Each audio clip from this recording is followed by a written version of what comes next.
Hello, and welcome to yet another episode of Red State Blues. I am co-host Ben, here with co-host Melanie. Hi.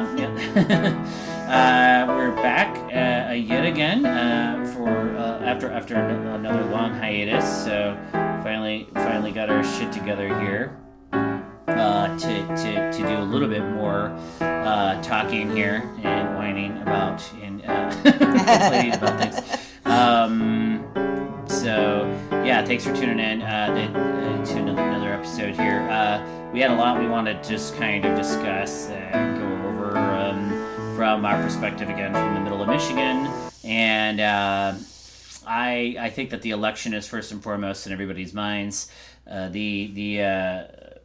Mainly it would be, for my mind anyway, like the different state house seats and the different state senate seats. I'm really kind of curious to see if any of them get taken by Democrats in November here. It's rapidly approaching. As of today, it's like October 23rd. So the election's coming right up here in November 6th. And so, yeah, I think that there's a really good likelihood that Democrats might end up winning some seats that they didn't win before.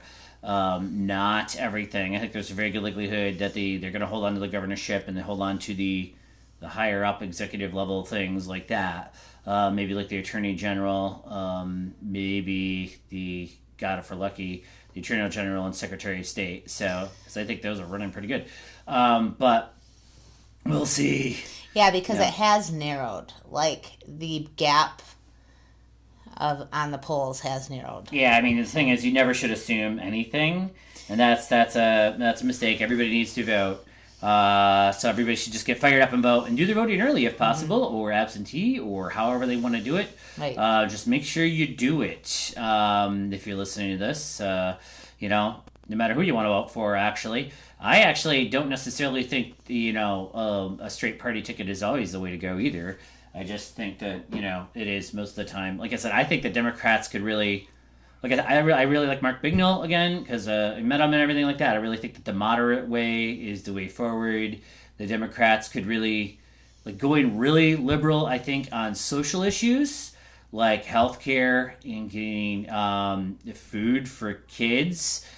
Let's not have starving children. Oh my gosh! What a wonderful idea. And mental health care and stuff like that. And then also maybe really conservative on things like guns is fine in my mind. That's just like the way forward in the rural. I think letting that would be the way forward in the rural Midwest. Like, people want the help, they just don't want to give up their guns. There you go. You know what I mean? People want their quote unquote freedom. That's great. Have their freedom. I really think that we could win over almost all Republicans if Democrats were pro-gun and pro-abortion. Because I feel like those wedge issues. Yep. Go the majority on. No Democrat. I don't even know. Maybe there's one or two in the country. I have no idea. But I have not heard a Democrat say that they were going to outlaw all weapons. I'm sure heard it. I don't know. Limiting them, yes. I'm sure there. I definitely read comments online by people that definitely. I'm not saying they represent the Democratic Party. I'm not saying they represent the Democratic Party. Candidates. I've definitely never heard that from a candidate, maybe, but I've definitely read people online claiming to be far left people, or even remotely left people, somewhat left people, saying that they would definitely ban all guns given the opportunity. I get it. If your family has been seriously harmed by a firearm, like if you have a family member who is a victim in a mass shooting, I think that those are the people you hear calling for the banning of firearms. And I totally get it. I understand 100%. I would be all for it too if I thought it was actually a possible, feasible thing. Right. I think from what I understand in many countries, Canada at least, I was just reading about it. I mean, you have to have a license, I think, to have a handgun. I think it's pretty much all but not impossible, but it's very difficult to carry a handgun in Canada at this point, unless you have a reason. So I mean, it's definitely feasible in Western countries. It's just it's to ban them. It's just not feasible in the United States, And so I totally get the instinct to want to do it, but I just feel like it has to be a different kind of process because it's in our Constitution, and no matter how you want to interpret that, I mean, I agree. It should be it's probably meaning militias. The Second Amendment means the militia, but however you want to interpret it, people are going to take it as they get to have any gun they want. Our country was founded on the idea, like it's like this mythology that's in everybody's heads about it was all these ruffian Americans that got their little powder guns going against the British and won our freedom, but you know. They weren't ruffian American people. They were actually not necessarily that. And that wouldn't necessarily work now because we have huge militaries with wonderful, awesome, amazing weapons. And what would a little gun do anyway? Yeah, I mean, I get that point. If people think there's going to be some kind of armed rebellion or something like that against the evil empire or whatever. But I mean, that's just not how... It's not reality in the work anymore. Yeah. Even if they do work like that, I don't think that the people participating in any of it would even be the same people that the people would think that. Anyway, I think that's what the Ukrainian war has shown us a lot about how these sorts of things can go, and they're never good for anybody. Never. It's just not good. It's not something to want. It's not something that people should desire as any sort of armed conflict near their homes and where they live. That's just crazy. So and I think that hopefully people are waking up to that at least. I totally get it though, the need for hunting and fishing abilities to survive. You should be able, maybe you shouldn't be able to shoot fish. but you should be able to shoot animals to eat, I guess. Shoot a fish. Can you shoot a fish? Not legally. In a barrel? I don't know. Yeah, I don't know. I get the... Anyway, boy, we were on a crazy rant right there. What the hell were we even talking about? I don't even know. We were just talking about the election when we brought up the gun thing. Yeah. I guess we had just that pent-up stuff there. Anyway, so I hate to go on a rant about it, but I really feel like that is the decisive issue in places. And like I said, I was just reading several comments on this in some political subreddit. I can't remember when, but they're upstate New York is important. Pennsylvania, rural Pennsylvania, places like rural Ohio, rural Michigan, obviously. Places like that really actually matter in elections. These rural areas, and they're not voting necessarily based on what people think they're voting on. They're voting based on guns, and they're just like, I got my shotgun, I'm not going to give it up, and that's all it is. And it's simply that. And they might totally agree with a lot of the Democratic platforms if it wasn't for that fear. And the NRA has jammed that into their heads. And the NRA does its propaganda, they send out all this stuff, jamming it into their heads that the Democrats are going to take their weapons. And that's just not true. I mean, it's not even possible. Right. So, go ahead. I was just going to say that, it's like... now I lost my train of thought. This happens when you're over 40. No. Oh, yeah.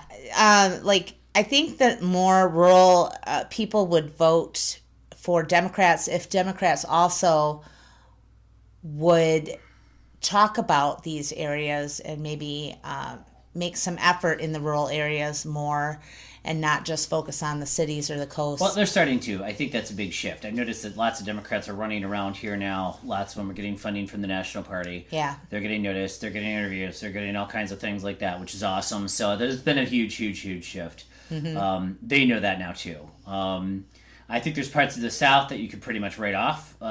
Maybe the Democrats are right, too. Parts of the South. And I think in those areas, from what I understand, it's abortion is the main issue. Mm-hmm. And you're on the abortion issue particularly, I think you're just not going to find...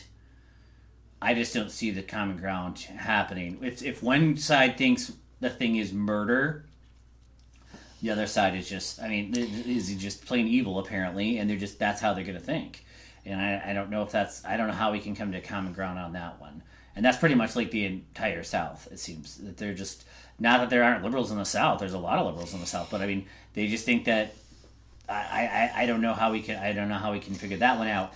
I'm just, like I said, the gun issue, I feel like there has to be some give and take, and there can be give and take. Right. Bernie Sanders is the awesomest dude ever, and he is the best example of somebody who is just Ubermensch. I really think that the people that are religious that do believe abortion is murder should make their own political party. Well, if we lived in a parliamentary system, they would. Because that's an argument for a parliamentary system, maybe, and for many parties.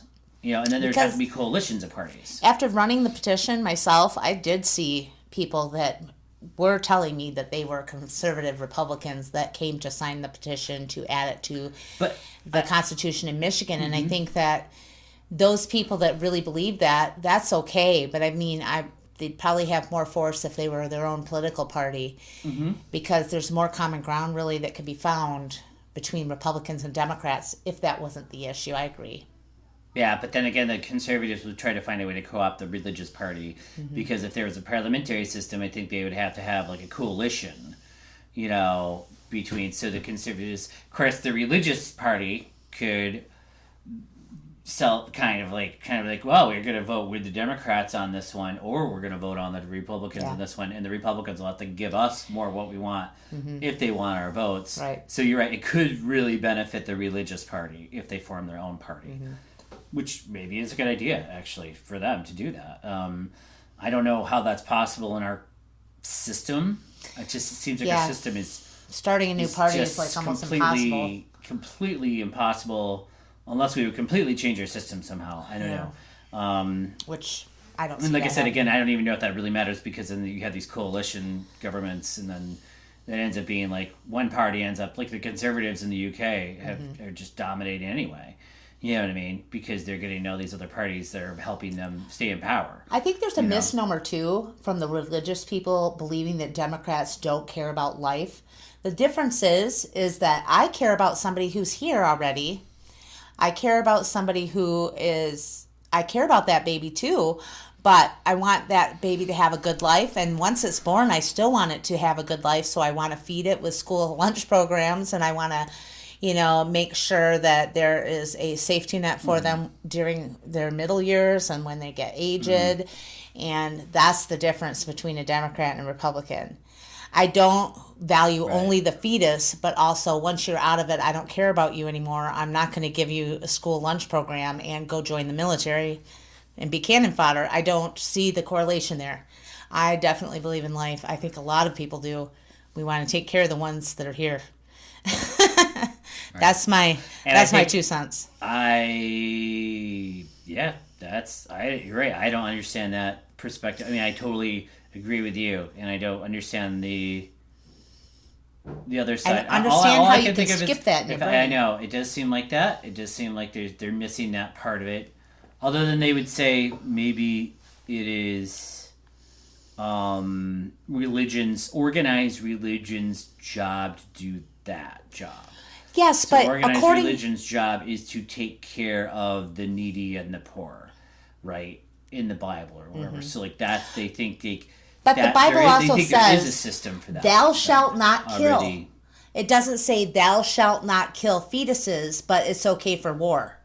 It just says simply, thou shalt not kill. I think there's lots of examples of killing and war in the Bible. So, I mean, I think you can make the Bible say whatever you want. If you want to declare war, you can find biblical citations for that. That's exactly what happens in real life, yes. I think, I think you can use the Bible to say whatever you want to say, really. But, of course, but again, I don't know. I think that I, as a Democrat, believe in helping... I believe that we should try our best as human beings to lower the suffering of everyone. That's what I think. Lower the suffering of everyone. Right. And I think that's the goal of social programs and all the research that is put into that. And I think that I don't think that the religious organizations, actually, I don't think they care one way or the other actually that much. I feel like they're kind of like a neutral on that feeling. And I think that the right-wing people like the Koch brothers, for example, like the really, really rich billionaire people, actually want to actively increase people's suffering because they want to make them have to go work right, to work in the quote unquote coal mines or whatever, to go make that money, to have to be able to do it, to get health insurance, to be able to make money, to pay bills, and attaching that pursuit of happiness and self-love into, you only get that if you work. They would almost prefer it to be people to be indentured servants, essentially. I'm not even going to say slaves. I'm sure they would prefer slaves if it wasn't. So they're like, it's such a tainted term though, so they can't say that. You know what I mean? They can think it. They can wish for slaves. They can wish that all of us were slaves. But that's just not going to happen. But they sure as hell can get indentured servants out of people. I don't think they even think in those terms. I think that when they're looking at the black and white numbers on their papers at their corporation headquarters, I don't think they're thinking about that. No, they're not. They're not thinking I think they're just... No, I think this is the thing, though. I think they're just like, how can I squeeze more profit out of this?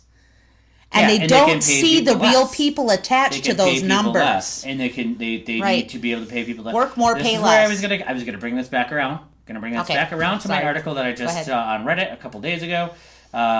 This is from BusinessInsider.com. Let me actually have it open up here. Koch-backed think tank is suing Biden's student loan forgiveness, arguing that it undermines their hiring efforts by relieving debt for public servants. So essentially, they're arguing that our country needs public servants, that not everybody would be a public servant if they didn't own massive amount of debt, student debt, loan debt, which is unforgivable. I mean, currently, you cannot declare bankruptcy to get rid of it. It's just like a constant burden. And they're well aware of this, apparently. And I mean, actually, in a way, this is actually just kind of them being honest. They really just want indentured servants. That's like a permanent debt that you cannot get rid of, that you have to work for. Right. They want you to be a public servant in any way, shape, or form, I'm sure. But then you have to do it. And then if they do this $20,000 debt relief thing, this is actually real. And Tuesday, the Cato Institute, a libertarian think tank, co-funded by Charles Koch, filed a federal lawsuit in Kansas against Biden's up to $20,000 in relief announced at the end of August. Represented by the New Civil Liberties Alliance. It's like, why are things like that exactly the opposite of what they say? Anyway, Cato argued that this broad relief undermines hiring benefits brought on by the Public Service Loan Forgiveness Program, which is intended to cancel student debt for government and nonprofit workers after 10 years of qualifying payments. And as a nonprofit organization, Cato's case claims that canceling student debt broadly for federal borrowers would remove the appeal of PSLF and stunt recruiting efforts. So basically they're saying, so like they need to recruit public employees to be civil servants to get that sweet student loan relief. Okay, that makes sense. And if they just get rid of it, they're like, oh, well, we're not going to get federal employees anymore. Come on now. You know what I mean? Yeah. Yep. So they're just going to up and quit if they don't get that. What are they going to do? Yeah, and it totally shows they're thinking about all workers. If we pinch them, pay them less, and make them change their job that they have to keep in this cycle, otherwise nobody would do anything. And they believed that during the pandemic. You could tell by all the articles during the pandemic. Just like, it's over. Yeah, and the real reason, guys, that you don't have enough workers is several million people died. Those people were workers and had families and children. Not in the United States. I mean, you mean worldwide. In the whole pandemic. In the world, maybe. Yeah. I think if I understood it right, by far, I think the majority, 1 million people died in the United States. Yeah. I meant in the world. Okay. Because these people own corporations all over the place. Well, I think they're mostly worried about the workers in the United States, as far as this goes, anyway. Still. But because they're talking about the debt relief here. But yeah, I think that a lot of people died in the pandemic, and that freaked them all out. And they're still pissy about it and mad that they have to pay people more. Right. And they're trying everything in their power to get revenge. Well, you guys sat home and got that free, sweet money that you guys put in offshore bank accounts, but really people used it to pay their bills, and it still went to the upper echelons. They believe that everybody just kept the money, and just they did what they would do with it, which would be put in offshore bank accounts. Yeah. I got to take a little break. I'll be right back. And I'm back. Okay. Sorry, I listened to Sarah Silverman's podcast too much. The next article that I found, a few days ago here, was from Scientific American. It says the U.S. Just lost 26 years worth of progress on life expectancy. COVID and overdose deaths have sharply cut U.S. life expectancy, with indigenous peoples experiencing the biggest decline.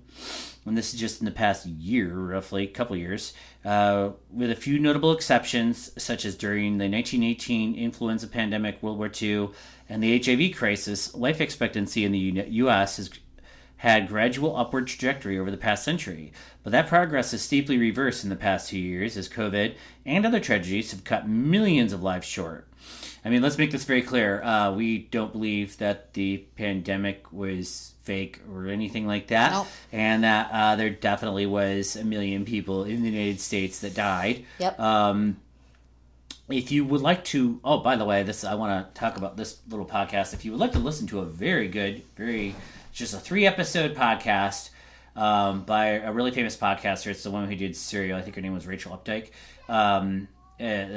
She just did like 3 episodes of this podcast called We Were Three. Yep. And it is the saddest thing I've ever heard, but it is not just the saddest thing I've ever heard, brilliant at the same time. It really just infuriated me to no end and made me sad. It made me feel all the feels, you know what I mean? And in the time I was listening to it, so I highly, highly recommend you listen to that. That maybe even if you go right down to like one individual who died during the pandemic, you know, maybe there's just a lot more. There's obviously a lot more to it than just, oh, they believe what they saw on the internet, and then we're like, no, I'm not gonna like do anything, and then, you know, like there's more to it. That's what the podcast. I mean, I think that's what she's saying. I think the main point there too is all of the distrust of the not having health care and stuff like Essentially, that. Essentially, that's people in our country, rightly so, distrust systems in our country. Yep. Because of actual experiences of bad things happening to them in systems. Right. And systems either letting them down or making mistakes and messing up and causing, and the healthcare system, I think, being the prime example, or lack of a healthcare system, just completely messing up people and letting people down and letting people die, is a big reason why people are so likely to believe that everything that the government says is a lie about health. Anyway. Yep. Anyway, so listen to that podcast. This is related. Anyway, U.S. life expectancy fell by a total of, back to the article here really quick. U.S. life expectancy fell by a total of 2.7 years between 2019 and 2021 to 76.1 years, the lowest it has been since 1996, according to the provisional data released by the Centers for Disease Control. Anyway, you get what they're saying there. I get it. We all know, or at least I definitely know, multiple people that seem to have died quite young, and you do too. So like it just not of COVID. No, not of COVID, but I'm just saying, like, I hate to say it, but I think our lack of a healthcare system is definitely a big part of that problem. People shouldn't be dying at 20-something of cancer that, you know, and they also shouldn't be necessarily dying at 30-something of heart disease or crazy neurological problems and stuff randomly, when maybe if we lived in a country like any country in Europe, I don't want to just say like another Europe, any country in Europe, maybe they would have been screened, testing would have been done. I don't know, but I would like to say something about this, and I have a theory about this, and of course I don't know if my opinion or theory is real, but from all of the people I've seen have these issues. Before Obamacare existed, okay, when I was in my mid or early 20s, I was having a hard time getting a job, much less a job that had health care. Yeah.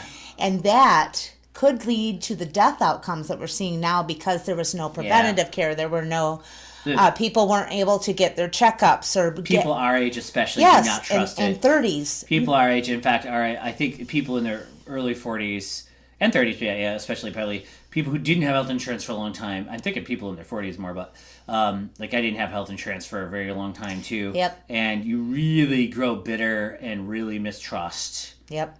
Anything to do with that system after a while. Mm-hmm. And so actually I understand the temptation to just say, fuck it, fuck these fuckers, you know, they're all assholes, I'm not believing anything a doctor says, you know, like, and that's after a while of being screwed over so bad or being turned away at hospitals for not having money or like not having enough bill, you know what I mean, you're like, fuck you. You know what I mean? And that actually is what happened to a lot of people probably. Yep. You know, during it's not that COVID necessarily. COVID like it like held the knife and actually murdered the people. You know, but it's like there was like a bigger thing at play than just the actual murder. Or I shouldn't say that. COVID was the murder weapon, and maybe that's a better analogy. Yeah. COVID was the knife, actually. You know, so yeah, COVID did the killing technically, but like. COVID is not. It's like COVID's like an inanimate object. It's just there. You know, our system supposed to be in control of this. You know, and our system let everybody down. Our system didn't know its head from its ass. It could not deal with this at all. Right. It was completely. Everything was a complete mess. It's showing that now. It also shows, I think, how resilient capitalism is. Actually, if anything. But which is messed up, but the system also is just going to, like the capitalist system is just going to keep going. 1 million people can die and it ain't going to slow down. People are going to keep going to work the next day and it doesn't matter, you know, and they can say whatever they want about anything, but you could have all the pandemics in the world and the shit ain't just going to turn into Mad Max apparently overnight because capitalists want to have their fucking money, you know what I mean? And they're going to make sure that those fucking oil keeps flowing and fucking trucks keep running. You know what I mean? And it's like, it's crazy to think about, actually. I never really thought about the resiliency of capitalism, actually, of global capitalism, but it is. Even with the supply chain issues. Even with the supply chain issues. Yeah, it doesn't matter. It's just stuff's going to keep coming. It's just not going to stop. People will maybe die at their factories, whatever. You know, everybody's replaceable in capitalism anyway. Yeah, they could ship those jobs somewhere else. It's everything and everybody is just a little cog in a big machine. Anyway, that's shocked me. Anyway, that's crazy ass tangent. The whole thing about our I think that you just looked this up before we got on here too. Over 1 million people died in the United States. Yep. Right. There was 6 million worldwide. Correct. That it's still adding up, by the way. There's still like, what, isn't there a few hundred deaths a day? Yeah, because the pandemic, like, it's just still COVID's going. still around. It's still just kind of going. And it's killing people. People have long COVID too, which is another issue because that's going to shorten their lives. But so this number is probably going to get worse. In the United States anyway, it's just kind of still going, you know. But no, it's sort of like whatever, a couple hundred people a day is like nothing to global capitalism. We all have to go, you know. Gotta pay that rent. Yeah. So, and that's true. You got to pay the rent. No one's getting a free handout, obviously, from our government. Nope. So, anyway, where were we going with that? Oh yeah. There's only been about 6 million deaths, right, in the world at this point. In theory, I mean, probably some countries could be lying about their figures and stuff like that. But, I mean, you know, whatever, say 10 million, whatever. Still, like, I think the United States population is only like 2% or something of the global population. I don't know, like a very, very small percentage of the global population. But yet, 1 in 6 people who are dead, you know? That just goes to show, like, this country is a fucking mess when it comes to anything health-related. Yep. It's just a fucking mess. Anyway. That's all I want to say about that. And a lot of the deaths, too, those are just counting the deaths of actually, on their death certificate says COVID. This is not counting the deaths of people that died of heart attacks and other things and cancers and stuff because they couldn't go to the hospital at the time because the hospitals were crammed full or they couldn't get the health care they need or they didn't trust the health care that they were given at this time and the lack of the system. None of those numbers are in there. Just want to lay that out there. You're right. There's a ton of people that are not even being counted. But that's probably true. It's probably true for, honestly, it is probably true for China and stuff like that. There's probably people that are not counted there too. And it's difficult too. Like they always harped on it in school about keep it simple, stupid. And when our medical industry stopped having like general practitioners that kind of had been educated in a bunch of different things. So like jack of all trades, master of none. Now they've made everybody a master and a specialist on this and that and the other thing. And sometimes I think they misdiagnose people. Yeah. Because they're too specialized in a certain area and they don't have somebody out in the hospitals there that are like generalists. Right. So I don't know. I think that has something to do with the failure rate. Anyways. No. I'm sure you're right. Actually, they aren't having anybody look at the body holistically. Right. And maybe that's something that obviously no one can be a Renaissance man and know everything there is to know. Not at all. But I mean, they should have doctors that maybe do specialize in at least, I guess that'd be a specialization, just looking at things holistically. Right. Looking at all the parts and see if they fit together correctly. Yep. Instead of just one little thing. I don't know if that's been... I have no idea what they think of that. I have no idea. I don't know anything about medicine or anything about it. But I wonder if that's on the radar at least. Obviously, me and you have known a lot of people who have died because of not COVID again. Right. And I think that but health reasons. Yep. And I think that the lack of any kind of real system existing in this country is you could just fall through the cracks. Mm-hmm. Whether you have health insurance or not. Yep. You don't ever have to go to the doctor. I mean, like you're just, you know what I mean? There is no system that's going to catch you if you just... Right. They're not going to be like, oh, beating down your door. Hey, you better get in for your checkup. I mean, they're like, they don't give a shit. You know what I mean? You got to pay money to do that. Mm-hmm. Healthcare should be a right. Instead, we treat it like it's a privilege. Right. You know what I mean? Only for people who can afford it. Mm-hmm. But it should just be a human right. Yep. And it should be in the Constitution. I mean, good gravy. Yep. I agree. What do we? How do we do that? I wish that we should. Maybe we should do that. You know what? Maybe we should start some sort of voter amendment for Michigan for this. Oh, that's a good idea. For healthcare, because it's getting everybody all fired up to vote in Michigan. That seems to be the only way that we can actually get anything done. Yeah. Is to get voters to actually direct democracy. Essentially, yeah, we should actually add like a healthcare for every. I mean, just focus on Michigan. Some states actually have it too. Just get everybody health insurance in Michigan. Mm-hmm. That's all. I mean, it's not even that. I don't think that's even tall of an order. I mean, especially with Obamacare now, and Medicaid. A lot of people have it that didn't used to have it. Right. I mean, I think the only people now that maybe now wouldn't qualify would be people that make a certain amount of money that somehow still don't get it through their employer. So, I mean, I suppose that would be like self-employed people. I'm not really sure. People that work for an employer, but they treat them like they're contractors. Or yeah, that maybe too. There's actually probably quite a lot of people that still have it. Yeah. So I mean, just get like a standard level of just health care for everybody in the state. Just like everybody can get Medicaid, I guess, because the state wouldn't have control over Medicare, right? Right. But if everybody could just get Medicaid as a baseline, and maybe that would be. I'm just spitballing. That here. would still take some kind of federal appropriation to increase the budget enough so that it could cover everybody in Michigan. There is a state that does something like this, and I can't. I'll look it up. I think some of the an eastern state does do something like this. Mm-hmm. Yeah, but it's probably like very low population there and a lot of money. Right. So like it's like Connecticut or something. They just where the rich people live. It's just like they can just afford to like fund healthcare for all their citizens. Yeah, well, we should do that too. That's all I'm saying. If they could do it, we could do it. We could fund 10 million people. Right. Look at we could just start a GoFundMe. Yeah. Have some state appropriations through GoFundMe. Yep.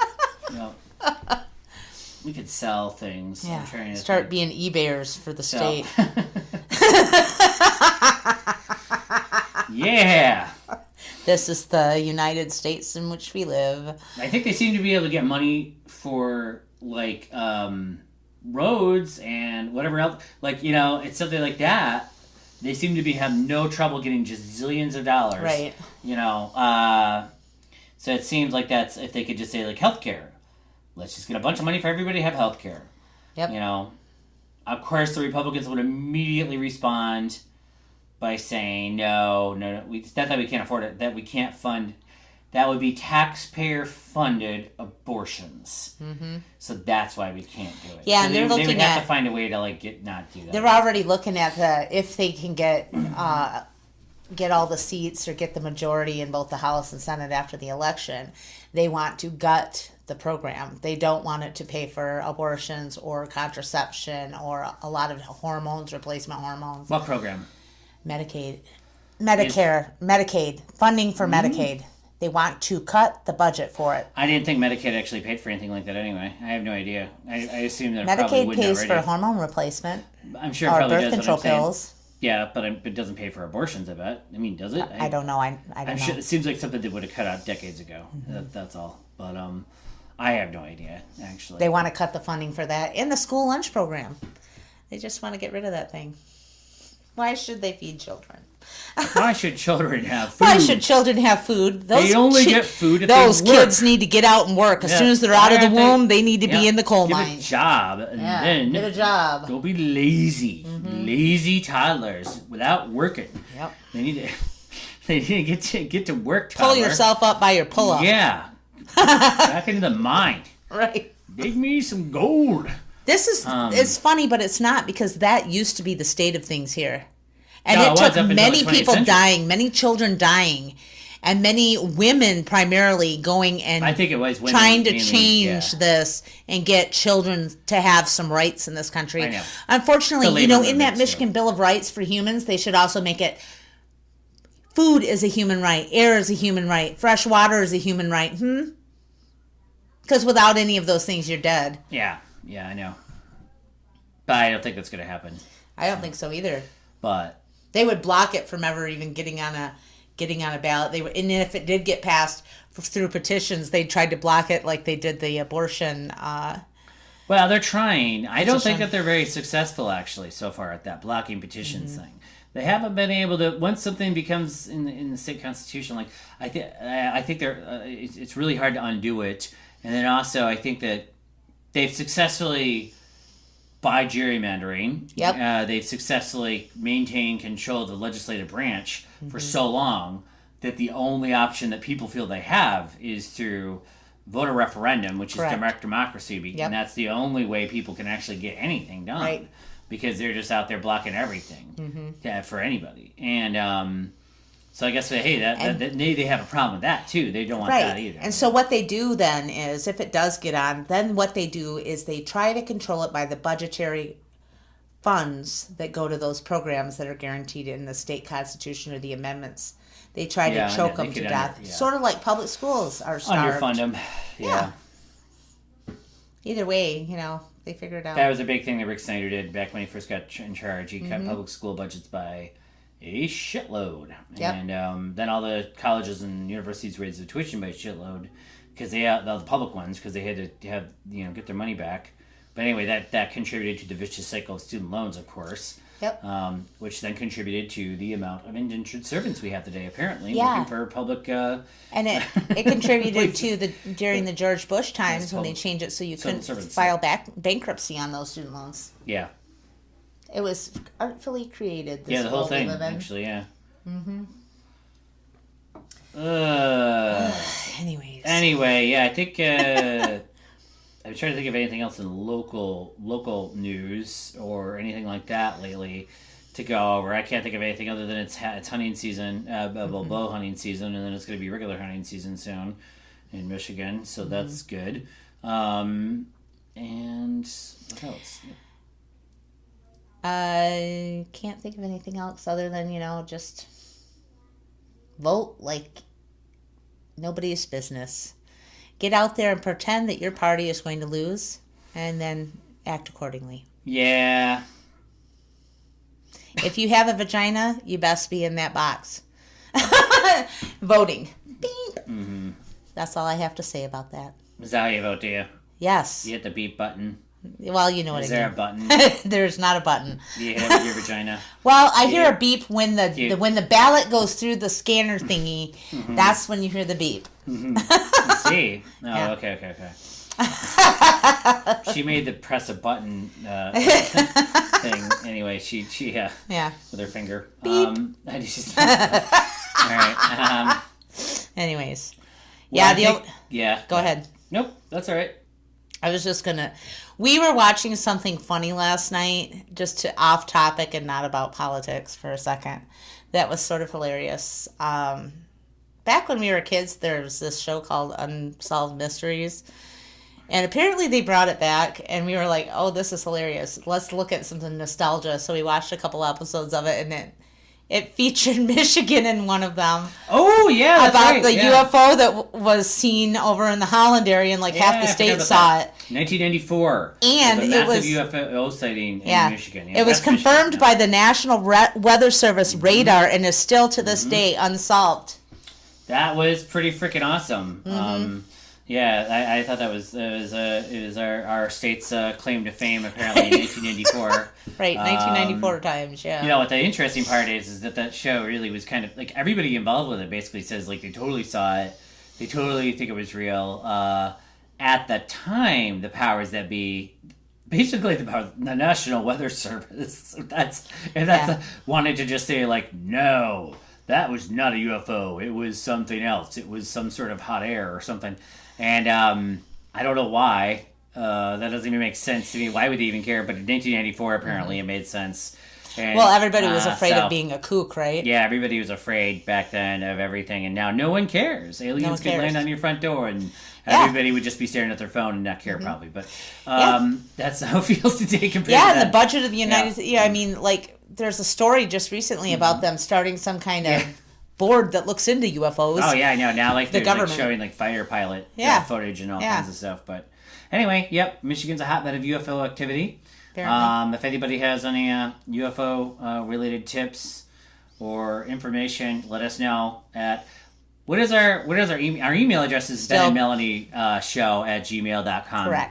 Correct. Yeah, but if I haven't even created a new one. But actually, maybe we'll just keep that one. You can comment on our Facebook page too. Yeah, you can comment on the Facebook. Let us know all about UFO sightings. Did you see that one in 1994 over the Lake Michigan? Did you see it?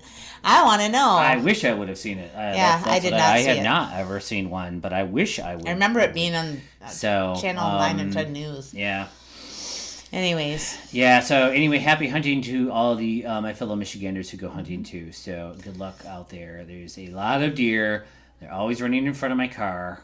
So I never see them whenever I hunt, but I see them in front of my car every day. And they just like... They like vehicle-assisted suicide, right? Yeah, they're just like threatening to run at me. Right. Like it's actually like a gang of thugs. Like they stand out in fields.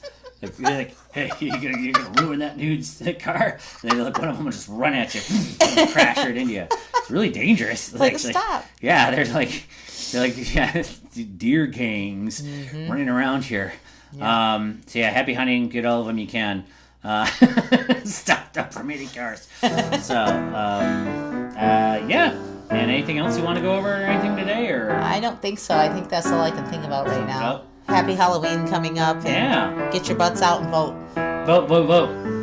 Vote like your life depends on it, because it does. Yeah. All right. Well, that in mind then. Bama P. Guabamin. Bama P. Guabamin. All right.